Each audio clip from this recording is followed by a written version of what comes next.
Hey guys, this is Daniel Sombrano, and today I'm going to go over some things on boxing gloves versus bare knuckle. Okay, now a lot of people, they'll wear gloves for sparring and everything, and hitting the bag and training, which is fine, But if you're training for bare knuckle, there's some things you have to consider when you're working out, and especially when you're using gloves. Now, I have a few, well, basically 3 pairs of gloves here.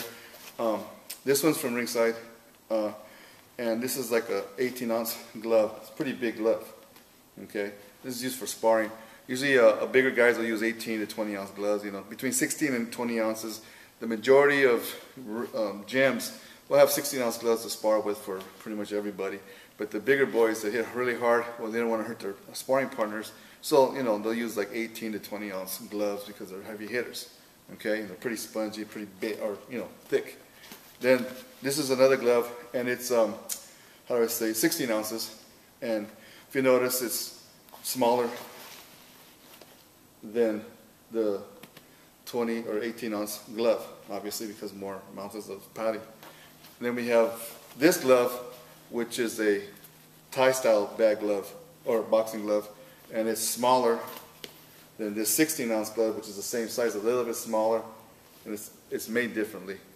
Okay, so what happens is a lot of gloves are, depending on what type of glove you buy and get, are going to be different types of gloves as far as the way they're built or made.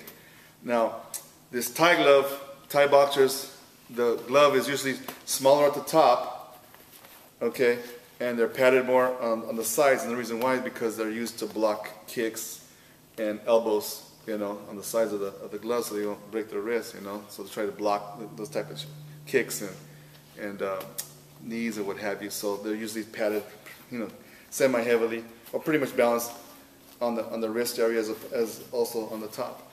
Versus boxing gloves, they're going to be built a little bit different also, because some have more padding in the front and less padding in the back. Reyes gloves are smaller and more tighter and harder, and the padding is less in the front than they would be on other boxing types of glove, like the Ringside gloves. Let me show you. This Ringside glove, obviously, it's thicker padding on the top, okay, than this one.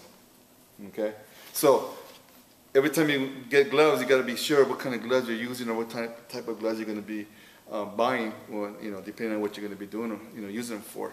Now, a lot of times when you wear the gloves, you have to understand, especially if you're training for self-defense, bare knuckle type fighting, you got to be careful about your gloves. Now, if you notice this glove here, it curves down. Okay, it's made for that. This line here, it's made for that 2-knuckle landing, like I was talking about on another previous video I made. And when the guys throw the punch, obviously the 2-knuckle landing is going to be right there, where I usually go for the 3-knuckle landing. So this would have been better if it would have been more in line, but it's not. It's more curved. Okay, so when you hit with this glove and you're hitting 3-knuckle landing, it's going to be kind of hard, because this is going to get in the way when you're striking with this type of glove. Versus this one, it curves a little bit too, but it's a little more puffier, so you might be able to get away with that. Another thing too, guys, is if you're training bare knuckle, all right, you're gonna have to, there you go, you're gonna have to remember that wearing a glove for pretty much all the time you train is gonna throw off your strike, because my fist is like 4.5, 5 inches wide, okay, across. Now, this glove is wider than that, so if you notice my fist with the glove, this is going to be inside that glove, okay? So if I turn it here, you see how much padding, how thick and how big it is?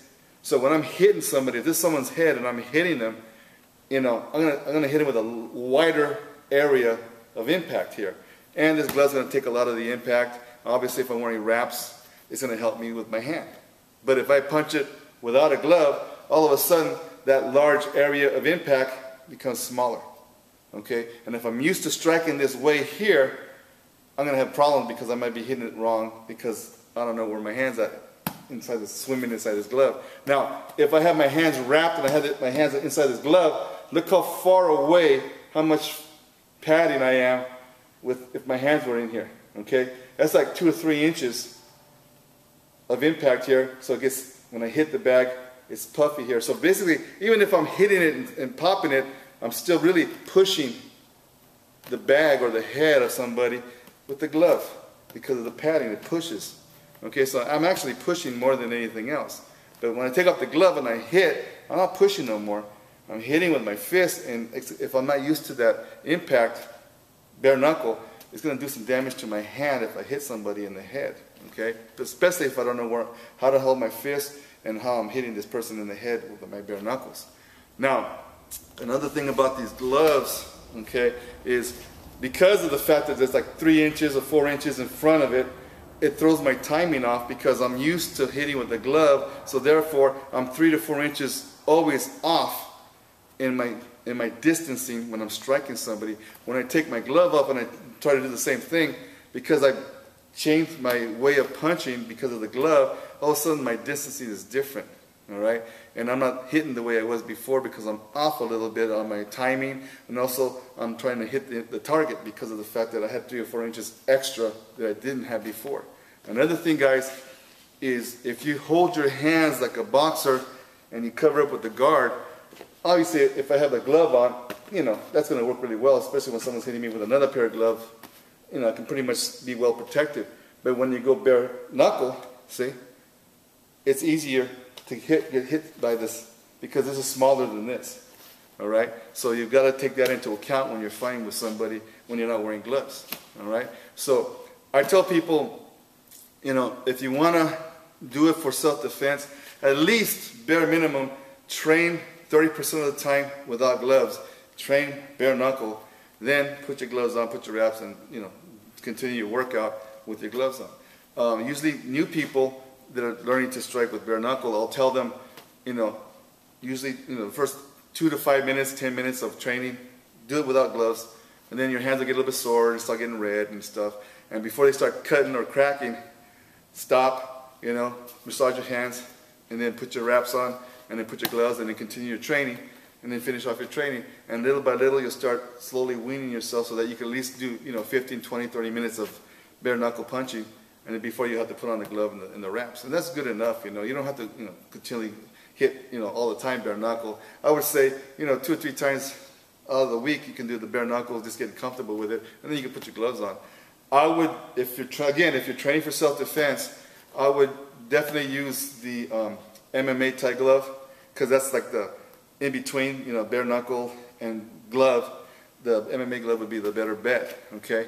And that's the one I would, if you're going to do it for self-defense. If you're going to do it for boxing, obviously use boxing gloves if that's what you're going to be, if that's your sport and that's what you're going to be doing. But if you're self-defense, wean yourself away from this glove and work more bare knuckle. Another